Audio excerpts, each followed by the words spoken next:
I'm Yuri. I'm Jacob. And we're going for a drive.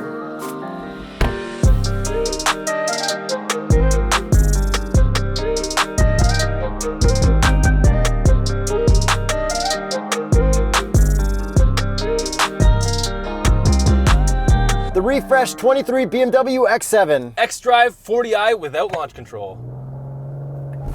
Oh yeah! Brake boost. It's not even the 60. No.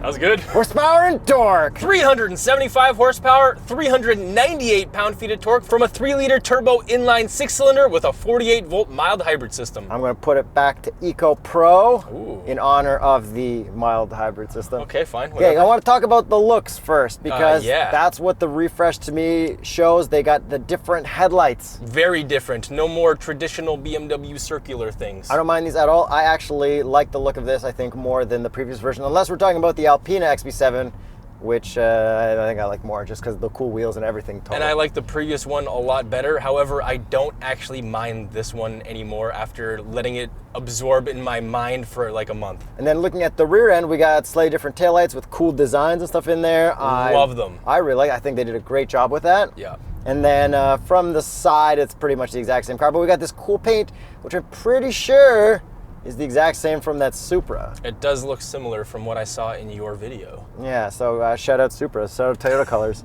And the next thing I want to talk about, if we move inside, some stuff has been refreshed. Things that I usually don't like in newer BMWs is this new infotainment screen where we're missing the 1 to 8 favorites and no hard buttons for your climate. Yeah, and then we have that big one-piece center screen, which is actually 2 screens, which looks nice. Yeah, I got updated graphics in the infotainment, and then we also have some updated ambient lighting with this X7 thing, which changes with the ambient lighting colors and does stuff I think when you get like phone calls, so that's pretty cool. And in this particular one, we also have some really nice looking wood grain, not too old people-ish. This is like pretty modern looking. Yeah, you could get away with it, and I really like this pattern where the weird looking vents are. Still manual control, but they're getting close to Porsche territory. Yeah, but you can still touch them. I think it looks pretty premium, and I actually do enjoy that. And the best part of this interior that I must mention, you might have seen it at the beginning of the video, our newest sponsor, TuxMat. TuxMat is the ultimate car mat for everyday drivers. Their car mats offer the maximum amount of coverage while also aesthetically complementing your car's interior. They're high quality mats that look great so you can use them year round. And TuxMat is a Canadian company based in Toronto.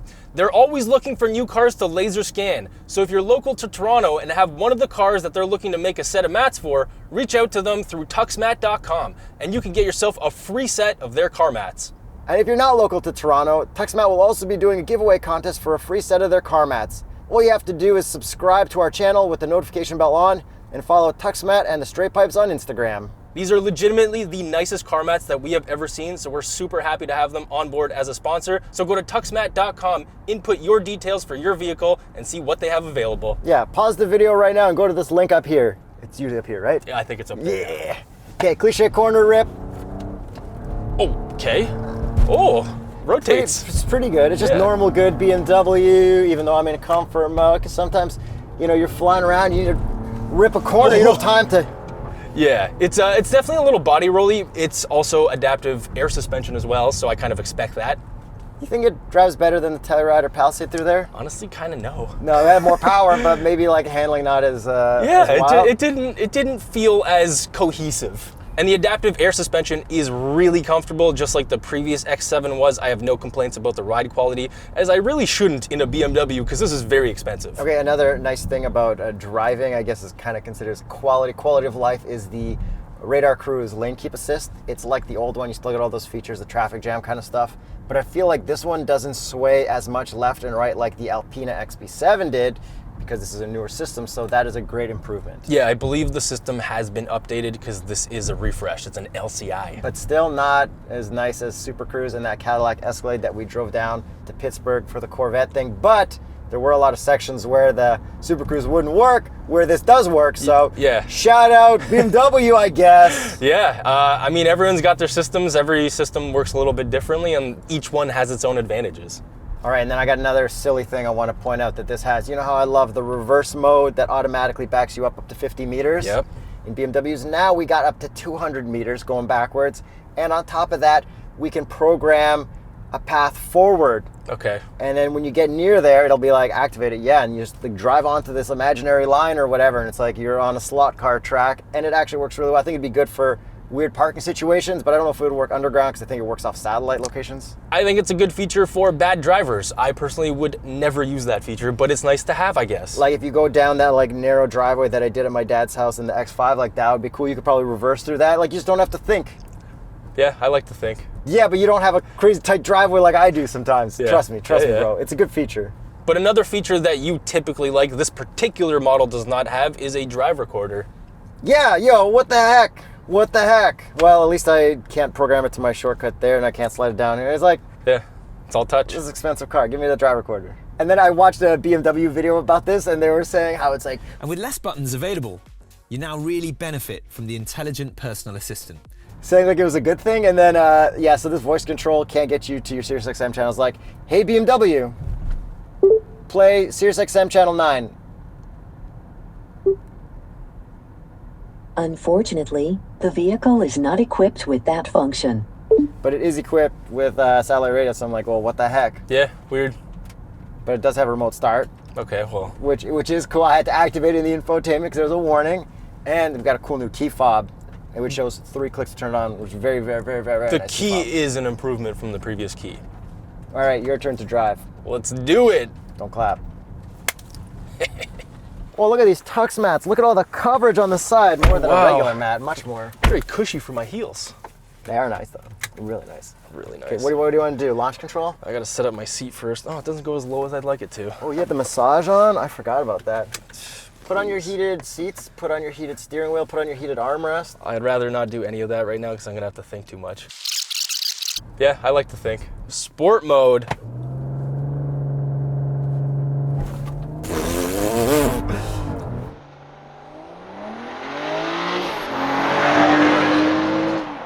That was good. That is a really good launch for not having official launch control. For not having a 60i badge, Yeah, exactly. for not having an X. Does it have an X? M. No, it's sorry. an XDrive because it's all-wheel drive. I meant M. Yes. So powertrain is basically the same one that they've been throwing in everything recently, the 3-liter inline 6-cylinder, which is really good. I do like it here. The 48 volt, again, don't really feel it much, but you had some complaints about the brakes. Yeah, okay, so up to the stop sign, like, slow down and then like... I'll rip it and then I'll go gently to the stop sign. A little bit slow, but it's the transmission, the ZF 8-speed is really smooth. Okay, so now I'm gonna slow down like a normal person would. Okay, let's go right here, and yeah, there's... Yeah. Okay, and now try this. Put your foot all the way It's down. harder to be smooth. Put your foot all the way down. Yep. And now pull back slowly. Like, don't you feel like there's like a whole bunch of like dead zone stuff? A little bit. It's a little bit weird. I wouldn't call it a deal breaker. It reminds me of the Ford Maverick hybrid that we hated. That, like, this is like deal breaker-ish to me. I don't think just so. don't like it at all. But I do like this powertrain. It is much improved in terms of horsepower and torque from the previous generation, well, from last year's model, so that's really nice to have. ZF 8-speed, like I said, is really smooth. It's not that quick. You can use the paddles. You can use this crystal shifter thing because we no longer have a massive shifter. stick shifter. So yeah, you put it into manual and then it'll automatically upshift, which I expect it to. So here. But it's smooth, which is really nice. Graphics are nice. Yeah. Drive modes, we got Sport Individual. You can also put into Comfort Eco Pro, and that's about it. I think we have Comfort Individual as well, or is it Eco Pro Individual? Eco Pro Individual. No. And then the graphics change, your gauge cluster changes. Don't really love the gauge cluster. It's kind of this new BMW way, so this is the way that it's going to be. You got the head-up display that looks like a spoiler and stuff. Yeah, it's like wings going back and forth.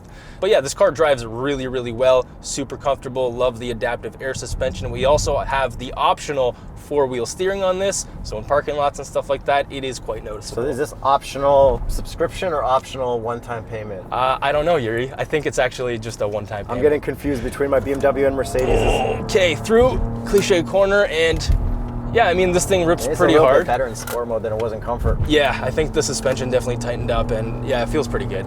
Don't send this in Eco Pro like Yuri did. But I do want to talk about the looks a little bit more, specifically the grille. I think it's actually sort of appropriately sized for this model. I'm not upset by this grille. Oh, it's been the appropriate size the whole time. I'm still going to Photoshop so I get more clicks on my BMW thumbnails, but like, since that first X7, it's been the right size. I don't love the headlights. However, the grille on this one for $500 extra, which we definitely check that option box, it lights up. And you can set that up while it's parked or something, but sometimes when you talk to the infotainment, it'll tell you that you don't have it. Yes. Hey BMW, turn on iconic grille. Hey The BMW. kidney grille lighting can only be deactivated when the vehicle is stationary and the engine is off. Okay. Yeah, I think it's like when you start up the car thing, but not while driving. Pretty specific, but all right, whatever. So we do have that feature. What about the visors inside? 3, 2, 1. They pass.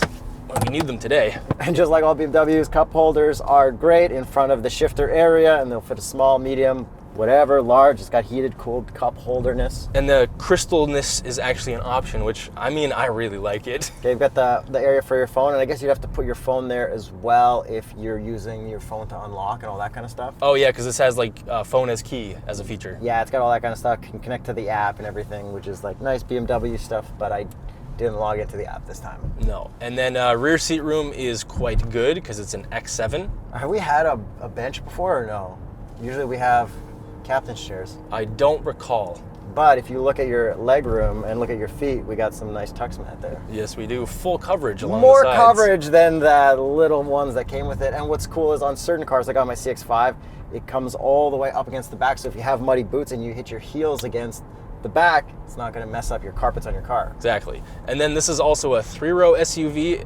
It's okay in the 3rd row. That's all I'll say. Sunroof up there though. Yeah, luxury. The trunk room behind is like just enough for carry-ons, but if we fold everything down, lots of room. And then in the front here, these seats are very comfortable, no issues. We do have massaging as well as an option, and then we have adjustable bolsters. I love these seats. I love these seats. You know, you said the M340i, you couldn't get yourself comfortable in there? Yes. The second I left the filming, I realized like I couldn't get myself comfortable, and the brake pedal, so just like a little bit more time. See? Like, but these are lovely. these are great. And then the back has peasant blockers. Oh yes, electronic, as expected in a We BMW. got the cool like ambient lights in the roof and stuff too. Yeah, inside's really nice. Also, back to the outside, the wheels, they're 23 inches for the first time officially on a BMW, but I believe the Alpina ones are also 23s. They look really, really good, and I love like that combined with like raising and lowering it, how you can get it just looks so perfect. The stance is 10 out of 10. And today, just for fun, instead of a Continental recommended tire, what do we want to do? Go to continentaltire.com/TheStraightPipes, check out your Continental recommended tire, and there's currently a promotion for a $70 Visa prepaid gift card, which includes some summer and winter tires. Check out continentaltire.com/TheStraightPipes for the full list and full details. Get your winter tires on your car right now. By the time you watch this, it might be borderline too late, but it's never too late. Go to the shop and get them. Yeah, and there's even the new Extreme Contact Sport 02, which is a brand new tire that is officially launched that is also included in the promo. And before we get to the price, there's another cool thing I want to mention. So we've got our parking assist button, but then there's like a blank. Yep. Because I think it was a different parking button, and they kind of made it all into the same button, into the same parking mode stuff. Oh, because one would have been a camera, one would have been assist? It's like all like in there, and it's all nice 360 camera stuff. Oh, okay. I really like it. No All right. issues with that. I do miss having a place to rest my hand still, because now I'm just like this. Yeah. I miss the 1 to 8 buttons. Yep. So let's get to the price. Hit me with the price. This one starts at $108,500. Canadian. And this one is optioned out to $130,250. It's not even the 60i. No, that's a lot of money already. So then would you take this over an Escalade with Super Cruise? Because I'm thinking I go Escalade. I go to tsb.truecar.com, get an Escalade instead of this. I mean, I really like this. I would definitely consider it, see the kind of deals that you might be able to get on this. I do like this more than the GLS. We did a comparison last year or 2 years ago with the pre-refresh of this. So yeah, I mean, I really like this SUV. This or an EQS SUV? Yuri, the EQS SUV is dead to me. I love this thing, especially in comparison to the Mercedes electric stuff. And we are going to hopefully one day do the i7, the electric BMW 7 Series. And I think that is the EQS killer. Oh, that reminds me, in the backseat we don't have rear infotainment anymore, but they have clips so you can use your iPad or whatever mobile device, because that's all we really want in cars. Yeah, so let us know what you guys think of this refreshed LCI Life Cycle Impulse Vehicle X7 thing. Does it look better than the previous one? Yes, and check out TuxMat.com. Thank you so much for sponsoring us and supporting our sponsors, guys. Keeping our carpets clean. Yes.